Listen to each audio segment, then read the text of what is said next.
So ngayon, punta naman tayo doon sa pagsunod kasi dito sa verse 11, ano natin kanina, no?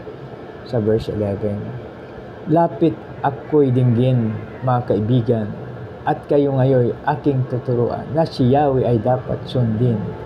Sundit, igalang. No, yun, di ba? Sundin at igalang ang ating Panginoon. So ngayon, paano naman pagsunod?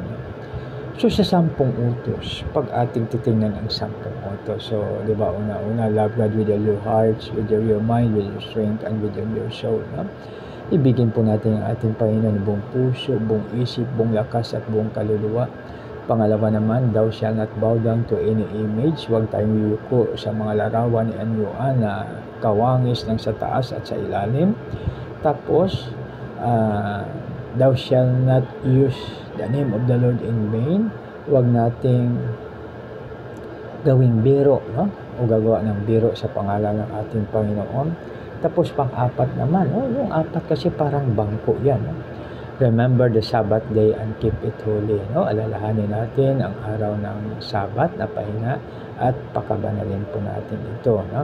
At 5 naman, no? Honor. Yan, honor. No? Honor your, hindi ko lang ma-exact word, honor your father and mother. No? So, pero ang nakakuan dyan, yan, 5 na yan. So, para kay Lord yun. So, 6 naman, thou shall not steal, thou shall not kill, no? So, di ba, 666. Huwag kang pumatay. Ikapito naman ay, huwag kang mangolo. Thou shall not commit adultery, no? Ikawalo naman, parang salamin ka yan, parang salamin, no? So, kaya parang teleskopyo, thou shall not steal, no? Tapos, number 9, mga kaibigan ay, pag-iikuha natin, don't tell a lie, no? Kung maging witness ka, don't tell a lie. Tapos sa 10 naman, sa 10 parang 1 at saka 0 parang kubita, don't covet your neighbor's wife, no? So, pero pag i-summarize po natin, mga kaibigan, ay ito lang yan, no? Ang number 1 na pwede natin sabihin ay love God with all your heart, with all your mind, with all your strength, and with all your soul. Mahalin natin ang ating Panginoon buong puso, buong isip, buong lakas at buong kaluluwa. At ang pangalawa ay love your neighbors as yourself. Mahalin natin ang ating kapwa na tulad po ng ating sarili. Pag ito po ang gagawin natin, napakaganda, no? Lahat ng mga batas ay nandoon na po sa dalawa, no? So, di ba napakaganda, mga kaibigan, pag yan po ang gagawin natin, no? Na pag ating napakaganda talaga sa atin, no? So yan siya, no? So dito basahin ko muna, lapit ako'y dinggin, mga kaibigan, at kangoyoy aking tuturuan na siya ay dapat sundin at igalang, no?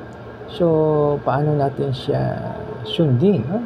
So unang-una may gabay tayo doon, at saka mga kaibigan, alam nyo sa umaga napakaganda mag-prayer sa kwansya, no? So yan, mga kaibigan, paano so sundin ang ating Panginoon. Mayroon tayong batas na 10 utos na pwede rin i-summarize sa 2 lang po, no? So ngayon, mayroong isa sa paano natin mahalin ang ating kapwa. Kasi paano natin sundin si Lord? Kasi love thy neighbor as yourself. So ngayon, mayroong isang half dead na tao. Parang hinold up siya. Yung hinold up po siya, mga kaibigan, dumaan yung pare,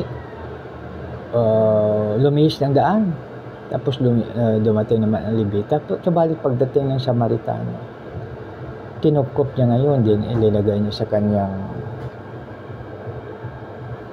po sa kanyang asno. Tapos dinala sa bahay tuluyan. So dito makakuan tayo, halimbawa tutulong tayo sa mga street people.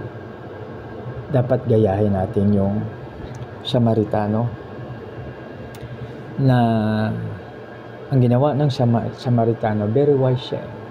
Very wise po siya. Dinala niya hindi niya dinala sa kanyang bahay. Kasi pag doon sa o kaya daan sa ospital, no? So siyempre mayroong institusyon na mangangalaga. No? So kasi siyempre ang pamilya natin dapat bigyan din natin ng proteksyon kasi pag doon niya sa bahay, siyempre disturb yung asawa niya. Instead na mangalaga sa kanyang mga anak, ma-disturb ngayon. So wag. So ating extension ngayon ay pwede nating magbayad tayo. Kaya alam mo mga kaibigan, yung halimbawa tayo ay nag-contribute para sa community service, malaking tulong po yun. No? So halimbawa mayroong nasalanta, so mananawagan ngayon. So tayo doon ay